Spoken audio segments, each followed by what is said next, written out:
ഞാൻ പറഞ്ഞാൽ നിങ്ങൾ രാഷ്ട്രീയക്കാരനായതുകൊണ്ട് വിശ്വസിക്കുകയില്ലെന്ന് എനിക്കറിയില്ല. എനിക്ക് അവരെ കണ്ടാലും മതി വരില്ല. അവരെ എന്നെ ഞാൻ കളിയാക്കി പറയും, ആ ചിരിയിലാണ് ഞാൻ വീണുപോയെന്ന് പറയും. ഞാൻ വിചാരിച്ചിരുന്ന എൻ്റെ ചിരിയാണ് ഏറ്റവും നല്ലതെന്നാണ്. ഇതിൻ്റെ മുമ്പിൽ നമ്മുടെ ചിരിയൊന്നും ഒന്നുമല്ല. ആ ഒരു ചിരി ചിരിച്ചാൽ കണ്ടില്ലേ, ആ ചിരിയിൽ നമ്മൾ വീണു പോകും. ചിരിക്കുമ്പോൾ മാത്രമുള്ളത്, അല്ലെങ്കിൽ പോരാളിയാണ്. വയ്യാതെ കിടന്നപ്പോൾ ഞാൻ പറഞ്ഞു, മധ്യപ്രദേശിൽ കിടക്കുന്ന ഇങ്ങോട്ട് കൊണ്ടുവന്നു, ഞാൻ അമ്മയെ പോലെ നോക്കിക്കോളാമെന്ന് പറഞ്ഞു. അതൊന്നും വരില്ല. പിന്നെ എനിക്കറിയാം, വന്നു കഴിഞ്ഞാലും ഞാനിപ്പോൾ മുഖ്യമന്ത്രിയും കൂടി ആയതുകൊണ്ട് മകനാണെന്നൊക്കെ ഉള്ളത് വേറെ പ്രശ്നം. പക്ഷേ എൻ്റെ ഭാഗത്ത് എന്തെങ്കിലും തെറ്റ് വന്നാൽ സെക്രട്ടേറിയറ്റിന് മുമ്പിൽ സമരം ചെയ്യുമെന്ന് എനിക്കറിയാം. അതിലൊന്നും ഒരു വിട്ടുവീഴ്ച ഉണ്ടാവില്ല. പിന്നെ ഞാൻ തന്നെ അവിടെ പോയിരുന്ന് ആ കാര്യമൊക്കെ ചെയ്തു കൊടുത്ത് ഉറപ്പായാലും മാത്രമേ അവിടെ നിന്ന് എഴുന്നേറ്റ് പോരുള്ളൂ. പക്ഷേ എന്തൊരു സാന്നിധ്യമാണ് അവർ, എന്തൊരു പോരാളിയാണ് യഥാർത്ഥത്തിൽ. ജീവിതത്തിലെ എല്ലാം ഉപേക്ഷിച്ച്, വഴിയിൽ ഉപേക്ഷിച്ച് മറ്റുള്ളവർക്ക് വേണ്ടി പ്രവർത്തിക്കാൻ പോവുക. അതിൻ്റെ ഒരു ഇന്റർപ്രിട്ടേഷൻ കേട്ടില്ലേ, ഞാൻ പ്രണയിച്ചു തുടങ്ങിയെന്ന് പറഞ്ഞു. കോട്ട് വലിച്ചൂരി എറിഞ്ഞ് മുണ്ട് മാത്രം ഉടുത്ത് മെതിയടിയുമായി നടന്ന ഗാന്ധിയെക്കുറിച്ച് കേട്ടപ്പോൾ ഉണ്ടായ പ്രണയമാണ്. ഗാന്ധിയോടല്ല, അദ്ദേഹം ചെയ്ത കാര്യങ്ങളുണ്ട്. അതുപോലത്തെ കാര്യങ്ങൾ ചെയ്ത് പ്രണയത്തിന്റെ വഴിയെ പിന്നീട് ഞാൻ നടന്നു വന്നാണ്. ഞാൻ കേട്ടിട്ടില്ല ഇങ്ങനൊരു വ്യാഖ്യാനം. ചെയ്ത കാര്യങ്ങളെക്കുറിച്ചാണ് എല്ലാവരും പറഞ്ഞുകൊണ്ടിരിക്കുന്നത്, ഞാനടക്കം. എപ്പോഴും ചെയ്ത കാര്യങ്ങളെക്കുറിച്ചല്ല പറയുന്നത്, ഇനിയും ഒരുപാട് കാര്യങ്ങൾ ചെയ്യാനുണ്ട് എന്നാണ് പറയുന്നത്. ഒരുപാട് കാര്യങ്ങൾ. ഞാൻ ഓർക്കും, അവരോട് എങ്ങനെയാണ് നമുക്ക് നീതി പുലർത്താൻ കഴിയുക? ഒരു കാര്യം ഉറപ്പായിട്ട് ചെയ്യും. എൻഡോസൾഫാന്റെ കാര്യത്തിൽ പറഞ്ഞിരിക്കുന്ന വാക്ക് 100% പാലിക്കും. എന്താണ് ഈ അമ്മ പറഞ്ഞിരിക്കുന്ന ആ കാര്യത്തിൽ, അതെല്ലാം ചെയ്യും. എത്രയും പെട്ടെന്ന് നടപടികൾ ആരംഭിച്ചിട്ടുണ്ട്. എല്ലാം വളരെ ചെയ്യും. ഒരു കുട്ടിക്ക് പോലും അവിടെ ചികിത്സ കിട്ടാതെ അല്ലെങ്കിൽ പ്രയാസപ്പെടുന്ന ഒരവസരം ഉണ്ടാക്കില്ല. കാരണം ഞാനും പല പ്രാവശ്യം അവിടെ സന്ദർശിച്ചപ്പോഴാണ്. ഈ സമരത്തിന്റെ കൂടെ ഞാൻ എപ്പോഴും പോകുമായിരുന്നു. ഞാൻ പോയിരുന്നത് കാണാൻ വേണ്ടിയിട്ടാണ് പോയിരുന്നത് എപ്പോഴും. ഞാൻ പറഞ്ഞല്ലോ, കണ്ടാലും മതി വരില്ല എന്ന് പറയുന്ന, സംസാരിച്ചാലും മതി വരില്ല. ഇപ്പൊ എന്നോട് വന്നപ്പോൾ പറഞ്ഞ് ഞാൻ മാറ്റിവെക്കാൻ പോയതാണ്. ഞാൻ എന്തിനാ മാറ്റിവെക്കാൻ പോയത്? അപ്പൊ പ്രളയം നടക്കുമ്പോ മുഖ്യമന്ത്രി ഇവിടെ വന്ന് സിനിമ കണ്ടുവന്ന് നാളെ ആക്ഷേപം വരും. പറഞ്ഞ കറക്റ്റാണ്. മിക്കവാറും നാളെ അതായിരിക്കും ആക്ഷേപം. അതായിക്കോട്ടെ എന്ന് വിചാരിച്ചു ഞാൻ പറഞ്ഞു, ഇന്ന് കുറെ മീറ്റിങ്ങുകളുള്ളതുകൊണ്ട് ഞാനിന്ന് മുഴുവനായിരുന്നു സിനിമ കാണുന്നില്ല. ഞാൻ തീർച്ചയായും കണ്ടിട്ടുള്ള മുഴുവൻ കാര്യങ്ങളും പറയും. ഞാൻ വരുണിനെ പ്രത്യേകമായിട്ട് അഭിനന്ദിക്കുന്നു. അതുകൊണ്ടൊരു വലിയൊരു ദൗത്യമാണ് ഏറ്റെടുത്തത്. അതറിയണം, നമ്മുടെ തലമുറയെ അറിയണം, വരാനിരിക്കുന്ന തലമുറകളും അവരാരാണെന്ന് അറിയണം. അതൊരു വലിയ സന്ദേശമാണ്.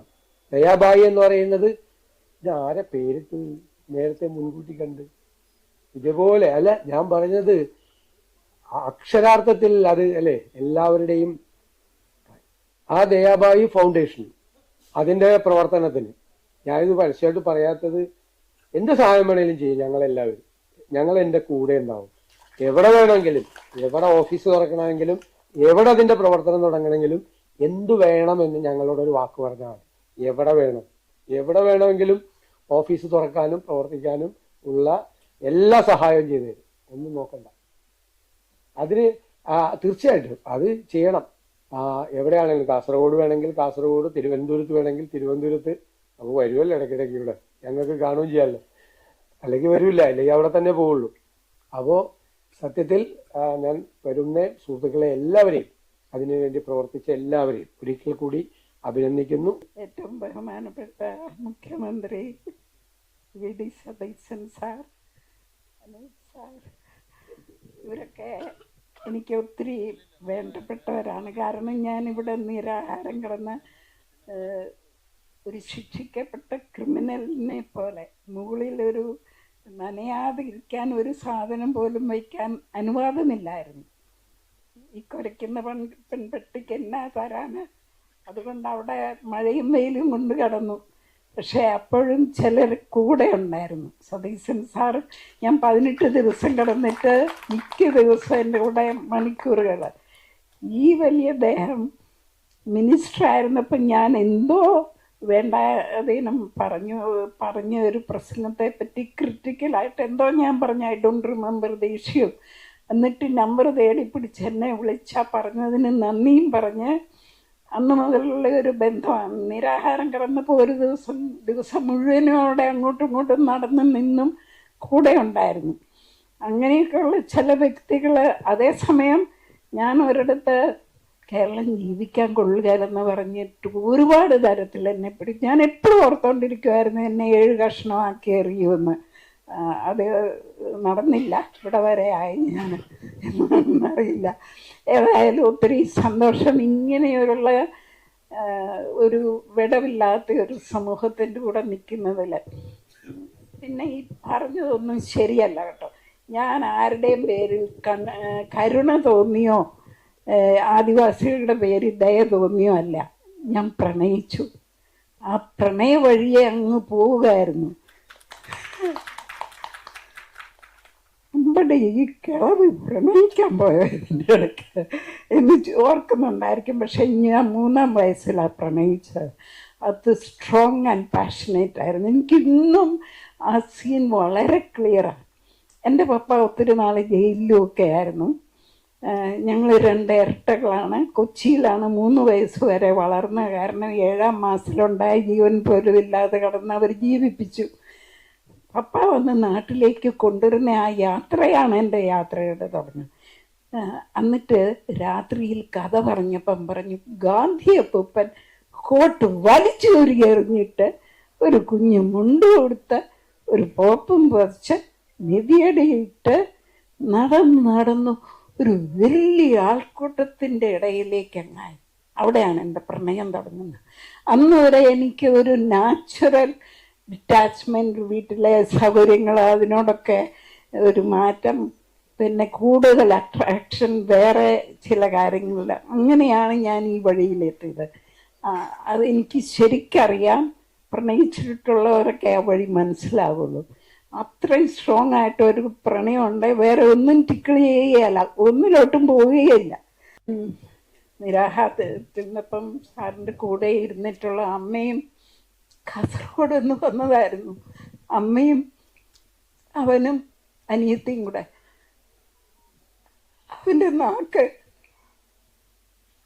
ഇങ്ങനെയാണ്, പട്ടിയെ പോലെ വെള്ളം കുടിക്കുന്ന പാത്രം പോലെ അവൻ ഇട്ടിട്ട് ഇവിടെ വരെ വന്നിട്ട് പോലീസുകാരെ കണ്ടിട്ട് പേടിച്ചു പോയതാ. അപ്പം അവൻ പറയാനിരുന്ന കാര്യം ഞാൻ പറയുന്നു, സാറേ ഞാൻ മുത്തശ്ശിയുടെ കൂടെ അന്നിവിടെ ഇരുന്നതാ, അപ്പോൾ കണ്ടായിരുന്നു, ഇന്നിവിടെ വെച്ച് കണ്ടതിൽ ഒത്തിരി സന്തോഷം.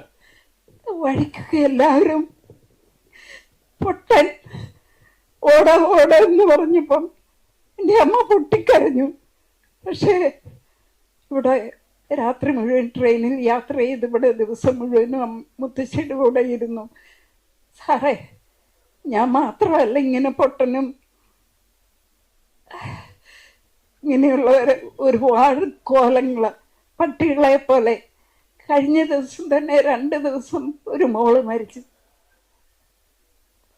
ഇങ്ങനെയായിരുന്നു, ഒരിക്കലും മുഖം അടയുകയില്ല.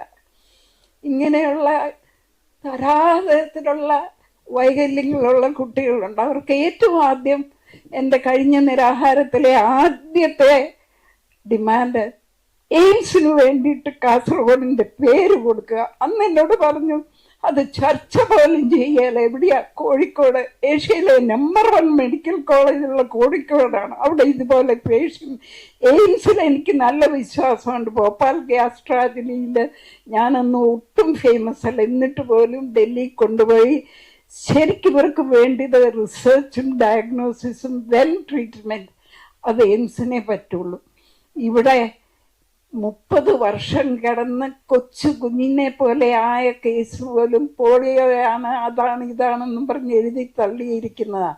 അതുകൊണ്ട് ദയവ് ചെയ്ത് എയിംസിനെ കാസർഗോഡ് കൊണ്ടുവരാൻ അവർ തൊടുന്നതിനെല്ലാം മംഗലാപുരത്ത് പോയി ലൂട്ട് ചെയ്യപ്പെടുകയാണ്. സോ എനിക്ക് എൻ്റെ മക്കൾക്ക് വേണ്ടിയിട്ട് പറയാനുള്ളത് ആദ്യമായിട്ട് എയിംസ്, ഒരു ബാക്കി കാര്യങ്ങൾ പിന്നെ ഇത് ചെയ്യുക. ഇവർക്ക് വേണ്ടിയിട്ട്, ഇവർക്കൊരു ജീവിതം കൊടുക്കണമെങ്കിൽ ഇതൊക്കെയുള്ളൂ. ഇവരുടെ കാര്യം പറയാൻ അധികമൊന്നുമില്ല. എൻ്റെ പാട്ടിൻ്റെ ലാസ്റ്റ് 2 ലൈൻ പാടിക്കൊണ്ട് ഞാൻ നിർത്തിക്കോളാം. കളിയില്ല, ചിരിയില്ല, കൂട്ടുകാരില്ല, കഥയില്ല, കനവില്ല, ജീവിതമില്ല.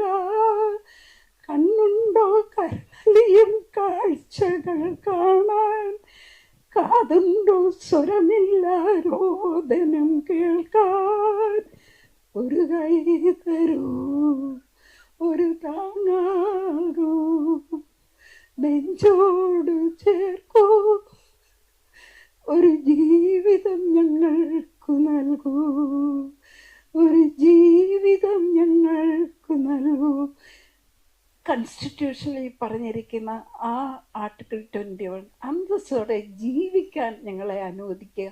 അതിന് എല്ലാവരും കൂടെ സഹകരിച്ച് വേണ്ടുന്നതൊക്കെ ചെയ്യണമെന്ന് ഞാൻ പ്രാർത്ഥിക്കുന്നു.